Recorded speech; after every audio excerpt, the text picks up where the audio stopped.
Welcome to the program. This is the AM News. Let's begin with the Public Utilities Regulatory Commission has declared that the Electricity Company of Ghana peddled falsehood when it claimed the recent intermittent power outages was due to overloaded transformers across the country.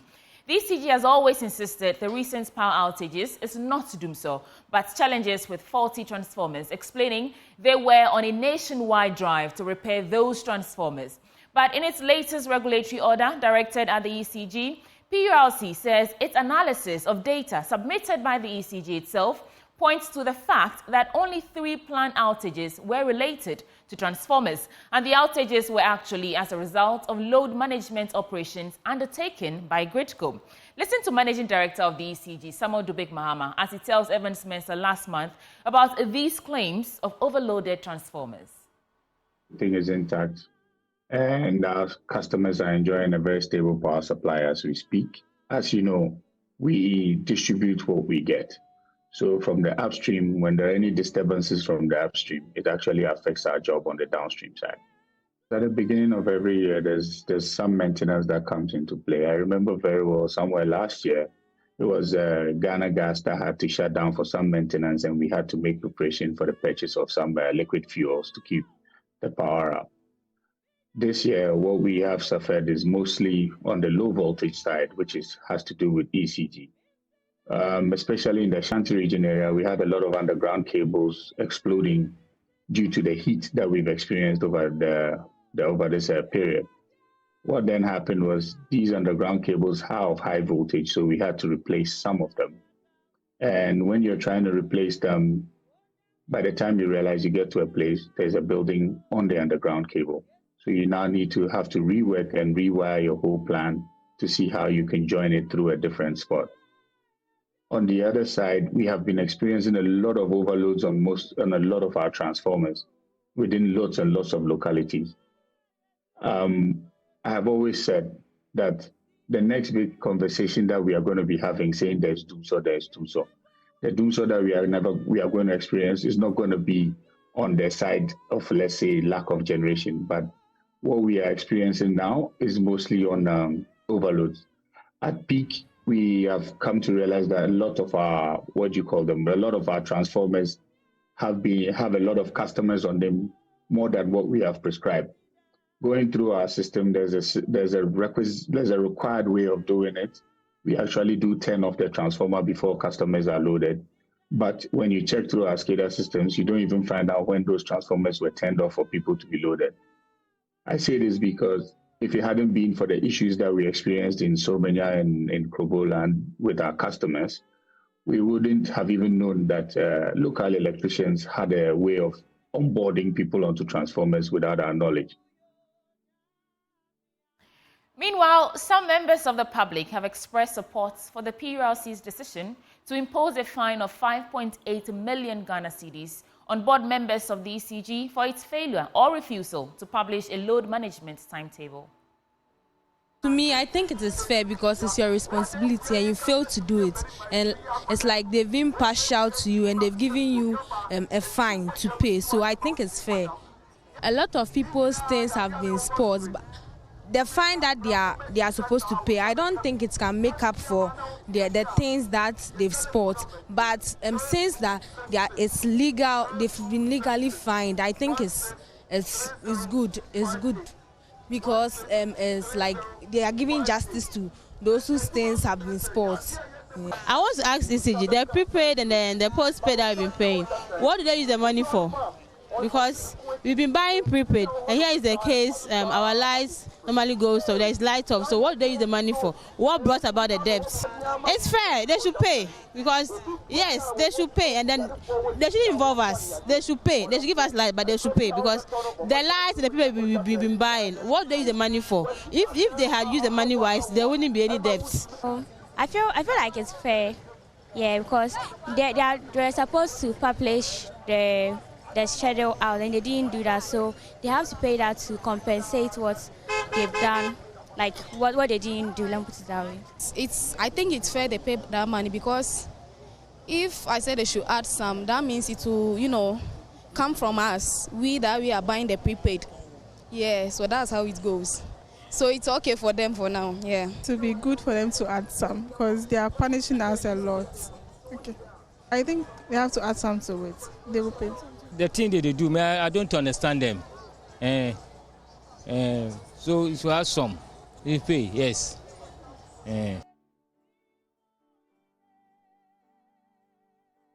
Repairs and thousands of cedis lost in discarded fish and meat products. That is the story of cold store operators as the erratic power supply continued to bite harder on businesses. Today on our Doomsaw Diaries, James Aveji takes us to the Malata market in Accra, where cold store operators count their losses to the Doomsaw situation as they call on government to produce a timetable on the outages. Here's this report.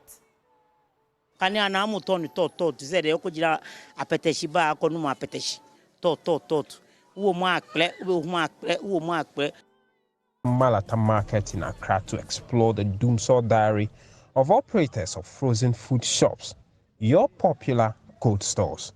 The buzzing business of buying and selling is the demand for frozen foods, fish, meat, and others. At least today, the lights are on in the market, but operators of these cold stores, just like you and I, have been battling a peculiar problem in the past few months. Doomsaw. The leaders need to be honest with us on this power issue. They can turn off the lights early in the morning and bring it back very late in the evening. Why are they not being forthcoming with us? If it's not Doomsaw, then what is it?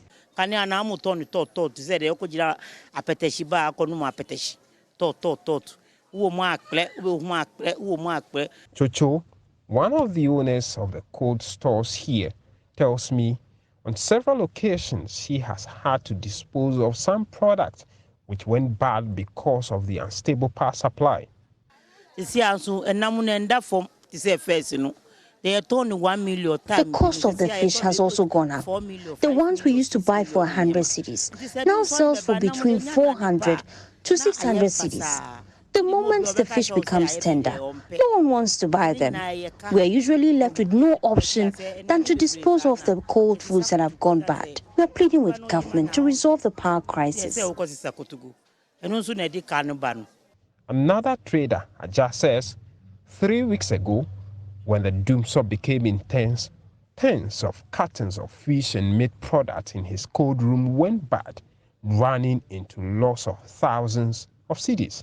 The last time I How many was the amount? Yes. Wow. You know, our chicken cutting is 320. 20 cedis per one cutting. The last time we threw about 10 boxes away. Yeah. And the fishes? The fish, the salmon to a cutting is 1,030. 30 cedis. We threw about 4 or 5 away because of all it's melt and it's spoiled. Yeah. Did you have to, after that, what happens? You have to bear the cost, you move on, you buy a new one, and then you start? That one, the constant. So far as that one is spoiled, we have to put different money into the business again. So we can't blame the government to come and give us any money now. So it's this thing. Another cost the cold store managers bear is the purchase of spare parts to repair their gadget, which now breaks down consistently due to the flickering power. The moment the light starts going off and on, it damages our machines. And these machines are expensive to repair. We are always incurring losses. At this point, I grew interest in why Chocho and Aja are unable to provide alternative power to protect their investment. Do you have generator you use for your... I do not have a generator as a backup because I sell at the market.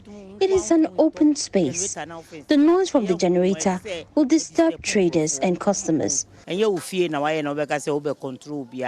Not that we can't buy a generator, but here we are now. We don't have a space here to mount that generator at us now. But in the middle of all this, Aja says officials of the ECG have visited their shops to already inform them about a possible bill increment. How much approximately do you pay in a month?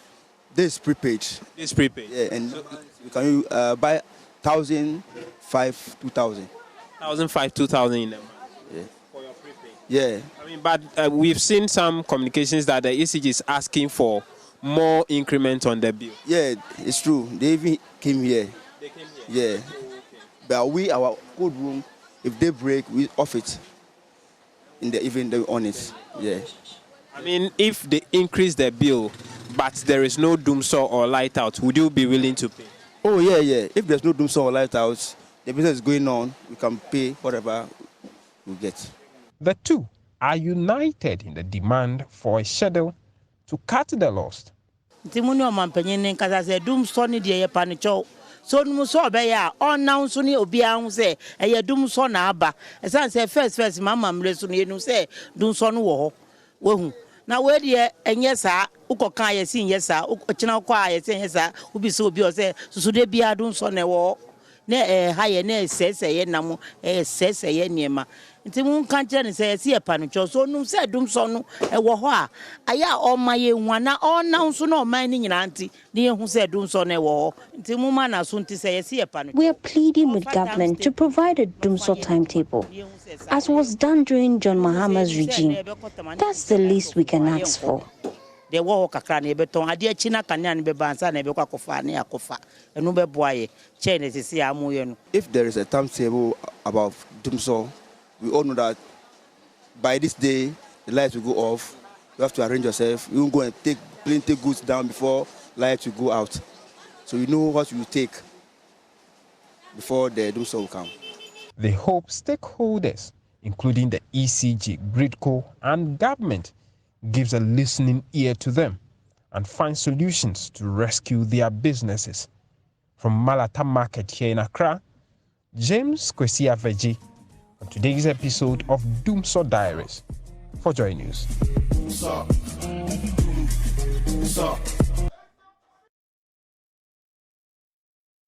So there you have it. But again, on the energy front, some drivers have confirmed they are already charging new transport fares, contrary to the Ministry of Transport's directive. Driver unions across the country have proposed at least a 30% increase on transport fares, citing rising petrol prices and cost of spare parts. But before the GPRTU and government could reach an agreement, some drivers say they are already charging at least 20% on all transport fares. It's not fair. It's not fair, but because we have not been authorized to increase fares. So I think anybody who increases the fare is illegal. So I think the law must deal with that person, that union or that organization until we hear from the right authorities.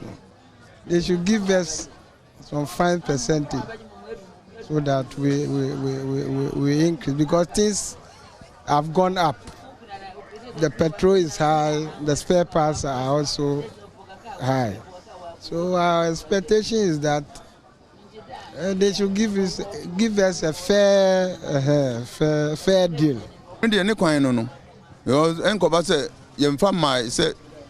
The need to arrest them. They cannot increase the fares when there hasn't been any official communication from authorities.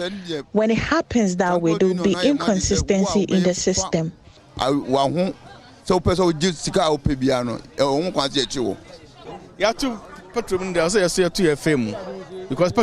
buy fuel.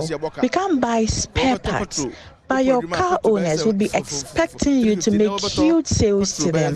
That is why we increase the fares. We run at a loss every single day. Because petrol you have more than 2 years. They say you no necessary. Impay for a month for fair my yes you boka.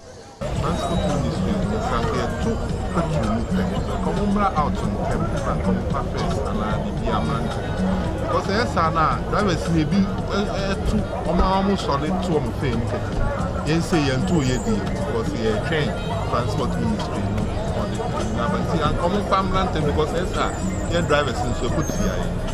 Chino the may say a hunya and Kayan can't show so much. You're not Casano, you can see it and care to mark a because petrol no the way up on hand.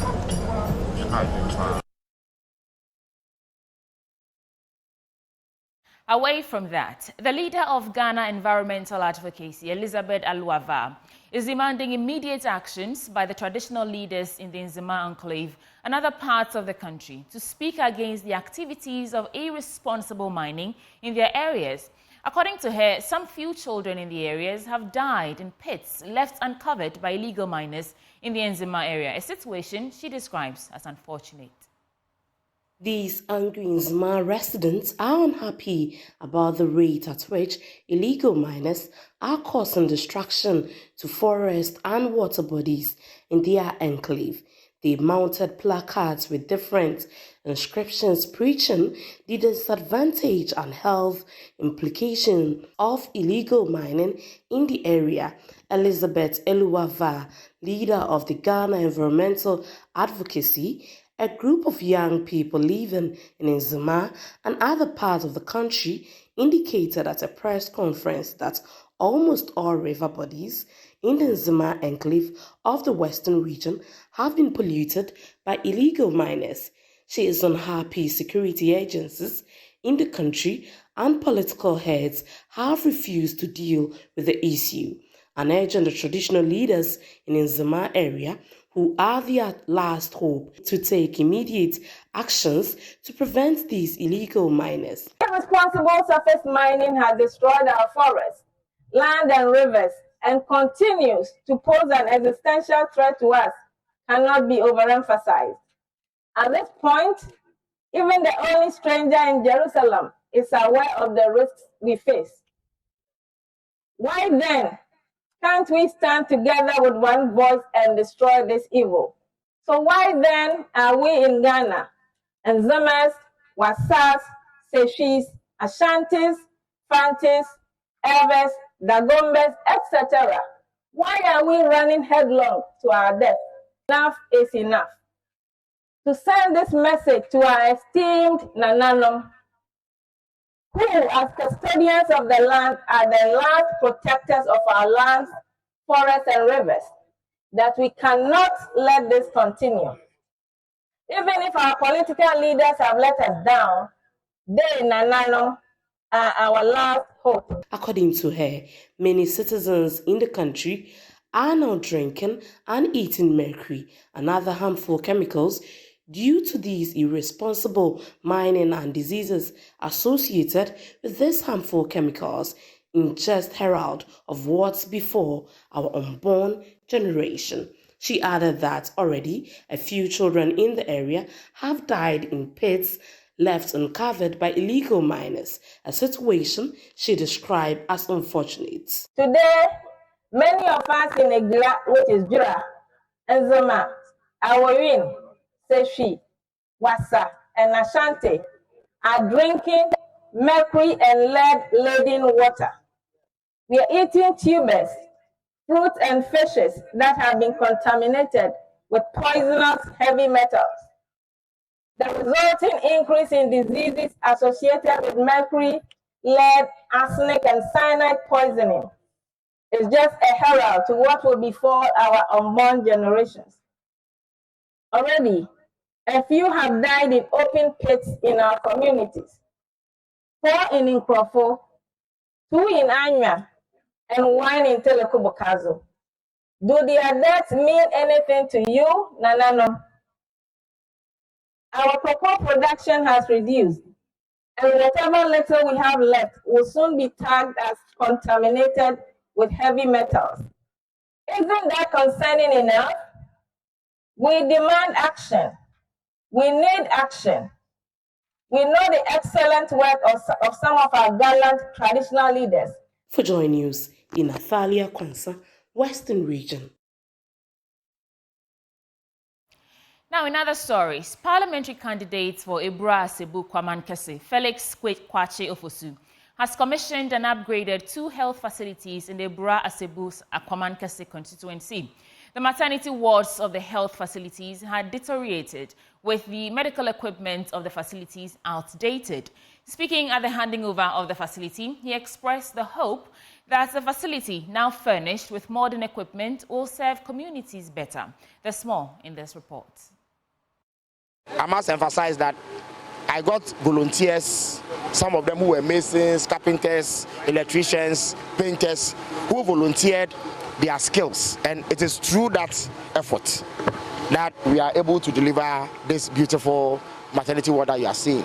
They are filled with modern equipment that will rival any equipment that you will see anywhere in Ghana, including the teaching hospitals. NDC parliamentary candidate for the Abra-Sebu Kwamankese constituency, Felix Kwachiofosu, handing over the facilities to the two communities in his constituency. The former Deputy Minister for Communications lamented that the facility had faced neglect by authorities to the point that residents shied away from patronizing them. And I can see the midwife and her staff beaming with smiles because of the sheer relief that we have brought to them. Indeed, incidentally, as we walked in, I understand that there was a case where a lady was delivering. So perhaps that is the first baby to have been delivered with this new equipment that I have brought in, and after the place was rehabilitated. These are temporary interventions. Indeed, it is the duty of government to respond to such concerns. But the problem we have in AAK is that for 8 years, the MPP has simply turned a blind eye and deaf ears to the needs of the people. They do not seem to appreciate the mandate that was bestowed upon them. They are taking the people of Mori and AAK for granted and do not appear prepared to do what they need to do in order to uplift the living standards of the people here. By the way, on our way here we stopped over at a place called Courtyard, which essentially is a major Durbar ground where all manner of activities are held in Mori. It was also in a very poor shape. So we cut short for the construction of a new and modern Durbar ground, which we hope to finish in the coming months. The midwife at the facility, Joanna Krapa, expressed the hope that with the refurbishment of the place, the resident who lost interest in the facility because of its deteriorating nature would begin to patronize the facility. The facility had all the necessary things that we need, but it has deteriorated. Something like the louver base, like this, when it rains, the rain comes indoors, sometimes the corridor and here. And also, we have 3 delivery beds. One was functioning, but the other 2 was not functioning. So he brought us new 2 beds and also a modern birth scale, which is over there, a modern one. That one is can take the measurements of the baby, that's the full length, the weight and the height.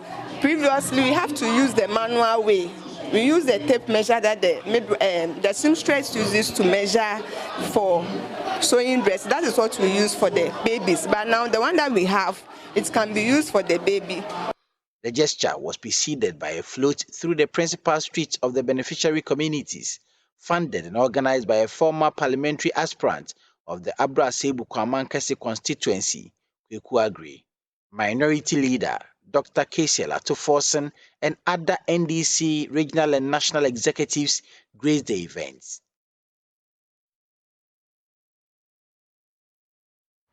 Well, it's a wrap for the AM News. Dr. Kwame Asasante joins us for the newspaper review. Keep watching.